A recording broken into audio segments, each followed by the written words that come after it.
If you had just 1 million naira today, would you rather put it in a property that pays you rent every month or buy land that just sits there but grows massively in value over time? This is the big question many beginners in Nigeria are struggling with. Cash flow and land banking, which is actually better? In this video, I will break it down in simplest way possible, share real-life Nigerian examples, and even help you figure out which option works best depending on your budget. So stick with me to the end. This could save you from making costly mistakes. So let's define these two strategies with relatable examples. Cash flow. Cash flow is simply when your property gives you regular income, like rent from tenants or daily or weekly income from short lets or Airbnb.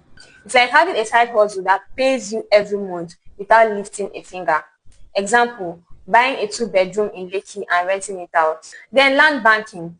Land banking is when you buy land and hold it for future appreciation. You're not just looking for rent, you're looking for the value growth. It's like planting a seed today and waiting for the tree to bear fruit years later. For example, buying land in Lekki 5 to 10 years ago that is now worth 10 times the price. So here are some pros and cons for cash flow and land banking. So for cash flow pros, immediate income, predictable returns can support your lifestyle. Then cash flow cons, high starting capital, tenant issues default, maintenance costs. Then land banking pros, low entry cost, then installment is possible. Big appreciation potential, no stress with tenants.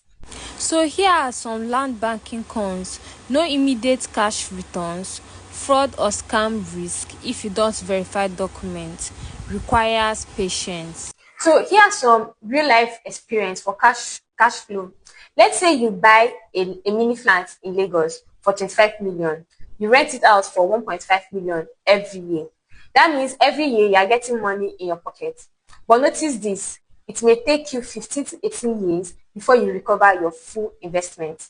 Cash flow is steady, but it's slow to pay back if your capital is small.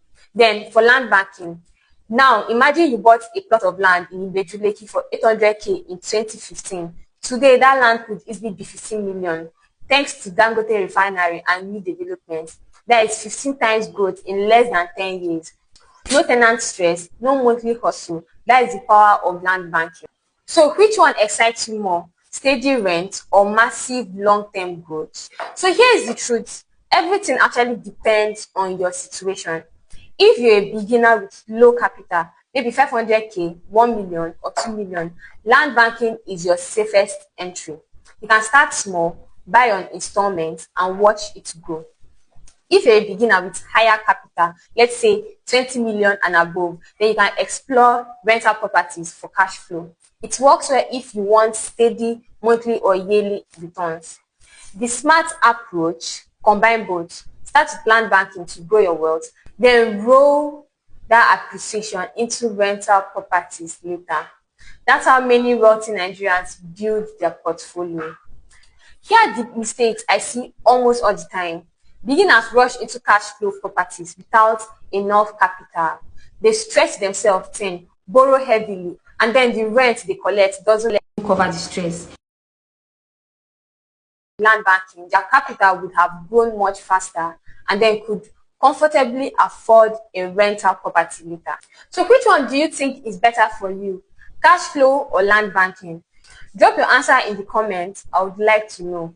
If you are serious about starting real estate investment in Nigeria, whether you live here or abroad, reach out to me. I help beginners find safe, verified, and profitable properties. Don't forget to like this video, subscribe for more beginner-friendly real estate tips, and share this with someone who is being confused about where to start. See you in the next video. Bye.